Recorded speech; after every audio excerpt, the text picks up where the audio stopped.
کیا آپ کو معلوم ہے کہ پہلا پاکستانی پاسپورٹ ایک یہودی شخص کو جاری کیا گیا تھا؟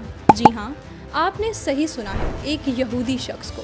اس شخص کا نام لیوپولڈ ویز تھا۔ کیا ہے اس شخص کی دلچسپ کہانی اور کیوں اس وقت کے وزیر اعظم لیاقت علی خان نے ان کے لیے یہ پہلا پاکستانی پاسپورٹ بنانے کا حکم دیا، اور ساتھ ہی ساتھ یہ بھی جانیں گے کہ پاکستانی پاسپورٹ کو 7 مرتبہ تبدیل کیوں کرنا پڑا۔ جو پاسپورٹ آج آپ اور میں استعمال کر رہے ہیں یہ کتنے برسوں سے چلتا آ رہا ہے، اور اس پاسپورٹ کے بدلتے سفر کی دلچسپ داستان کیا ہے۔ آئیے سب سے پہلے آپ کو بتاتی ہوں اس یہودی کی کہانی جس کو پہلا پاکستانی پاسپورٹ ملا۔ اسکرین پر آپ کو نظر آنے والا یہ شخص لیوپولڈ ویز ہے۔ یہ شخص 1900 میں آسٹریلیا کے شہر لیو میں ایک یہودی خاندان میں پیدا ہوا، مگر اس کا نام جلد ہی تبدیل ہونے والا تھا کیونکہ یہ شخص جلد ہی یہودیت سے بدظن ہو کر اسلام اور اسلامی تعلیمات سے متاثر ہونے لگا تھا۔ 1926 وہ سال جب لیوپولڈ ویز نے اسلام قبول کیا، اور اب دنیا اس کو لیوپولڈ ویز نہیں بلکہ محمد اسد کے نام سے جاننے لگی تھی۔ شاید قدرت نے اس کو کسی بڑے کام کے لیے منتخب کرنا تھا، اسی لیے جلد ہی اس کو خانہ خدا سے حج کا بلاوا آ گیا۔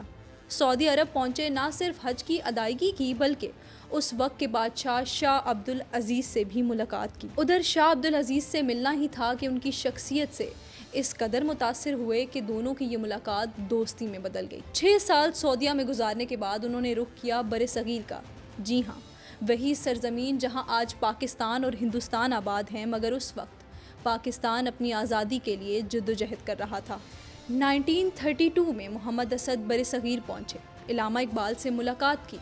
اقبال نے انہیں مسلم دنیا کے لیے کام کرنے کی ترغیب دلائی تو محمد اسد نے حامی بھر لی، اور یوں یہ ایک ایسی ملاقات ثابت ہوئی جس نے ان کی زندگی کے مقصد کو مکمل طور پر تبدیل کر دیا۔ برصغیر میں تو وہ صرف چند لوگوں سے ملاقات کے لیے آئے تھے، مگر اقبال سے ملنا تھا کہ انہوں نے خود کو مسلمانوں کی آزادی کے لیے وقف کر لیا۔ اب پاکستان بنانا ہی ان کا مشن تھا اور مقصد بھی۔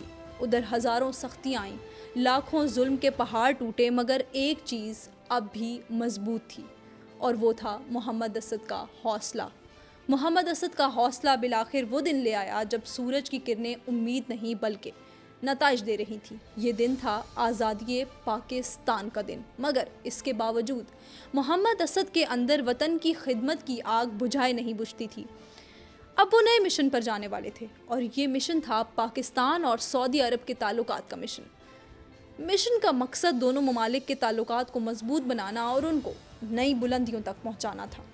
موزوں ترین شخصیت کی تلاش ہونے لگی، اور آخر محمد اسد سے بہتر اور موزوں ترین شخصیت اور کون ہو سکتا تھا۔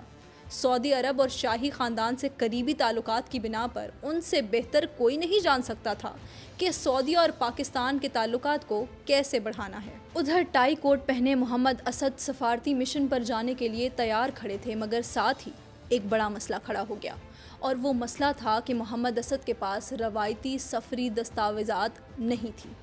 اس وقت کے وزیر اعظم لیاقت علی خان نے مسئلے کا حل نکالنے کی کوشش کی اور انہیں مشورہ دیا کہ وہ اپنے پاس موجود غیر ملکی پاسپورٹ پر ہی سفر کر لیں، مگر وہ کہتے ہیں نا کہ جب وطن سے محبت دل میں بستی ہو تو کاغذات میں بھی وہی جچتی ہے۔ اسی وجہ سے محمد اسد نے غیر ملکی پاسپورٹ پر سفر کرنے سے صاف انکار کر دیا۔ اب اس مسئلے کا حل تلاش کیا جانے لگا، اور حل نکلا تو صرف ایک، اور وہ تھا کہ ایسی سفری دستاویز جو ریاست پاکستان سے منظور شدہ ہو، اور وہ سفری دستاویز تھی پاکستانی پاسپورٹ۔ پاکستان کے پہلے وزیر اعظم لیاقت علی خان نے پاکستان کا پہلا پاسپورٹ بنانے کا حکم جاری کیا، اور یوں محمد اسد ہی وہ پہلے شخص تھے جنہیں پہلا پاکستانی پاسپورٹ جاری ہونے کا اعزاز حاصل ہوا۔ یہ تو تھی محمد اسد کی کہانی۔ آئیے اب آپ کو سناتی ہوں پاکستانی پاسپورٹ کی تبدیلی کی کہانی۔ جو پاسپورٹ آپ آج 2025 میں دیکھ رہے ہیں اور جو پاکستانی پاسپورٹ پاکستان بننے کے بعد جاری ہوئے، ان کے ڈیزائنز میں بہت زیادہ فرق ہے، اور یہ دلچسپ بھی ہے۔ آپ کی اسکرین پر نظر آنے والا یہ وہ پہلا پاکستانی پاسپورٹ ہے جس کو ریاست پاکستان نے جاری کیا تھا۔ پاکستان بننے کے بعد 1949 سے لے کر 1953 تک اسی ڈیزائن کو برقرار رکھا گیا۔ سفید مائل خاکی رنگ کے کور والا یہ پاسپورٹ جس پر 2 جھنڈے موجود ہیں، یہ جھنڈے ویسٹ پاکستان اور ایسٹ پاکستان کو ظاہر کرتے تھے۔ اس پاسپورٹ پر دکھائی دینے والا لفظ پاکستان پاسپورٹ ایک نہیں بلکہ 3 زبانوں میں لکھا ہوا تھا: اردو، بنگالی اور انگلش۔ اس پاسپورٹ کے اندر صرف اپنا نام، ایڈریس، تصویر، پروفیشن اور میرٹل سٹیٹس کی انفارمیشن درج ہوتی تھی۔ یہ وہ سنہری دور تھا جب آپ کو کسی بھی ملک جانے کے لیے پہلے سے پری ارائیول ویزا لگوانے کی ضرورت پیش نہیں آتی تھی، چاہے دنیا کا کوئی بھی ملک ہو۔ اگر تب آپ اس پاسپورٹ کے حامل تھے تو آپ کو ویزا بآسانی مل جایا کرتا تھا۔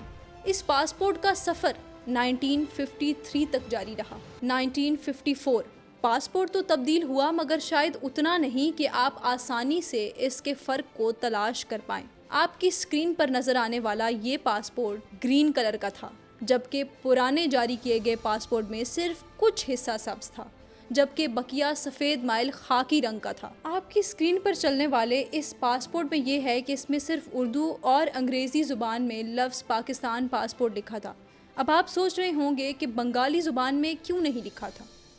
وہ اس وجہ سے نہیں لکھا تھا کیونکہ اس وقت مغربی پاکستان، یعنی کہ جو آج کا موجودہ پاکستان ہے، اس کے لیے الگ پاسپورٹ جاری کیا جاتا تھا، اور مشرقی پاکستان، جو آج کا موجودہ بنگلہ دیش ہے، اس کے لیے الگ پاسپورٹ تھا۔ ان دونوں میں معمولی سا فرق صرف ان زبانوں کا تھا کہ جن میں لفظ پاکستان پاسپورٹ لکھا جاتا تھا۔ مغربی پاکستان کے پاسپورٹ میں اس لفظ کو اردو اور انگریزی، جبکہ مشرقی پاکستان کے لیے بنگالی اور انگریزی میں لکھا جاتا تھا۔ مگر جلد ہی اس فرق کو ختم کر دیا گیا اور دونوں یونٹس کے لیے الگ الگ کے بجائے ایک ہی پاسپورٹ شائع ہونے لگا۔ پچھلے پاسپورٹ کی طرح اس پاسپورٹ کے اندر بھی صرف آپ کا نام، ایڈریس، تصویر، پروفیشن اور میرٹل سٹیٹس کی انفارمیشن درج ہوتی تھی۔ اس پاسپورٹ پر اسرائیل، سوویت یونین اور افغانستان کے سوائے بقیہ تمام ممالک کے لیے آن ارائیول ویزا کی سہولت دستیاب تھی۔ 1960 تک اس ڈیزائن کو جاری رکھا گیا۔ اسکرین پر نظر آنے والا یہ وہ پاسپورٹ ہے جس کو جنرل ایوب خان کے دور میں جاری کیا گیا تھا۔ اس پاسپورٹ میں 2 تبدیلیاں کی گئیں۔ ایک تبدیلی اس کے رنگ کی تھی، جو پاسپورٹ ہلکے سبز رنگ کا تھا۔ دوسری تبدیلی جھنڈے کی جگہ ریاستی لوگو کو ایڈ کرنا تھا۔ مگر اس پاسپورٹ کے ڈیزائن کو بھی 1967 میں تبدیل کر دیا گیا اور دوبارہ ڈارک گرین کے ساتھ جاری کیا گیا، اور اس میں پاکستان پاسپورٹ 3 زبانوں میں ایڈ کیا گیا۔ اس پاسپورٹ پر بھی آپ انڈیا، اسرائیل اور کمیونسٹ ممالک یعنی سوویت یونین وغیرہ کو چھوڑ کر بقیہ تمام ممالک کے آن ارائیول ویزا حاصل کر سکتے تھے۔ 1974 پاکستانی پاسپورٹ کے ڈیزائن کو دوبارہ تبدیل کیا گیا۔ مشرقی پاکستان یعنی موجودہ بنگلہ دیش کے پاکستان سے الگ ہونے کے باعث اب پاکستان پاسپورٹ کا لفظ صرف 2 زبانوں یعنی اردو اور انگلش میں لکھا گیا تھا، اور پاسپورٹ کا رنگ بھی بلوئش گرین کر دیا گیا تھا۔ اس پاسپورٹ میں ایک دلچسپ فقرہ درج تھا، اور وہ آج تک درج کیا جاتا ہے اور ہر پاکستانی باعث فخر سمجھتا ہے اس کو، اور وہ یہ ہے کہ یہ پاسپورٹ سوائے اسرائیل کے تمام ممالک کے لیے کارآمد ہے۔ یہ جملہ صرف ایک رسمی الفاظ نہیں ہے، بلکہ پاکستان کی ریاستی پالیسی کی عکاسی ہے کہ جب تک فلسطین کو آزاد نہیں کر دیا جاتا، تب تک اسرائیل سے سفارتی تعلقات کا سوچا بھی نہیں جا سکتا۔ 1979 اس بار ڈیزائن میں کوئی تبدیلی نہیں کی گئی، مگر لفظوں کو ضرور پھیرا گیا۔ اس بار اردو زبان میں لکھا گیا لفظ پاکستان پاسپورٹ اوپر، جبکہ انگلش میں نیچے لکھا گیا۔ سال 1984 پاکستان کے پاسپورٹ کے ڈیزائن کو ایک بار پھر تبدیلی سے گزرنا پڑا۔ یہ پاسپورٹ جنرل ضیاء الحق نے جاری کروایا تھا، اور اسکرین پر نظر آنے والا یہ پاسپورٹ اسی دور کا ہے۔ اس پاسپورٹ پر لفظ پاکستان کو اکٹھا نہیں بلکہ الگ الگ لکھا گیا۔ لوگو کے اوپر والے حصے میں پاکستان کا پورا نام یعنی اسلامی جمہوریہ پاکستان لکھا جانے لگا، اور وہ بھی اردو اور انگلش دونوں زبانوں میں۔ دلچسپ بات یہ ہے کہ لوگو سے نیچے لفظ پاسپورٹ کو 2 نہیں بلکہ 3 یعنی اس کو اردو انگلش کے علاوہ عربی میں بھی لکھا جانے لگا تھا، وہ بھی جواز السفر کے نام سے۔ اس بار ایک تبدیلی پاسپورٹ کے اندر درج انفارمیشن میں بھی کی گئی۔ نام، ایڈریس، تصویر، پروفیشنل اور میرٹل سٹیٹس کے ساتھ ساتھ مذہب سے متعلق انفارمیشن بھی درج تھی۔ اس پاسپورٹ میں آپ کو نہ صرف اپنے مذہب کے بارے میں ظاہر کرنا پڑتا تھا کہ آپ کس مذہب سے تعلق رکھتے ہیں، بلکہ اس بیان حلفی پر بھی دستخط کرنا پڑتے تھے کہ آپ احمدیہ جماعت سے تعلق نہیں رکھتے۔ 1983 اور اس کے کچھ عرصے بعد تک بہت سے یورپین ممالک، گلف ممالک، امریکہ اور افغانستان کی طرف سے آن ارائیول ویزا کی سہولت ختم کر دی گئی، یعنی اب دبئی، قطر، امریکہ وغیرہ تک جانے کے لیے آپ کو جانے سے قبل ہی یعنی پری ارائیول ویزا کی ضرورت پڑتی تھی۔ پاکستانی پاسپورٹ کی تبدیلی کا یہ سفر اس وقت اختتام پذیر ہوا جب بالآخر 1990 میں پاسپورٹ کا ایک ایسا حتمی ڈیزائن تیار ہوا جو آج دن تک استعمال ہوتا ہے۔ اس پاسپورٹ کا رنگ لائٹ گرین ہے۔ پاسپورٹ میں لفظ اسلامک ریپبلک آف پاکستان کو ریاستی لوگوں کے اوپر جبکہ اسلامی جمہوریہ پاکستان کو ریاستی لوگوں کے نیچے شفٹ کر دیا گیا۔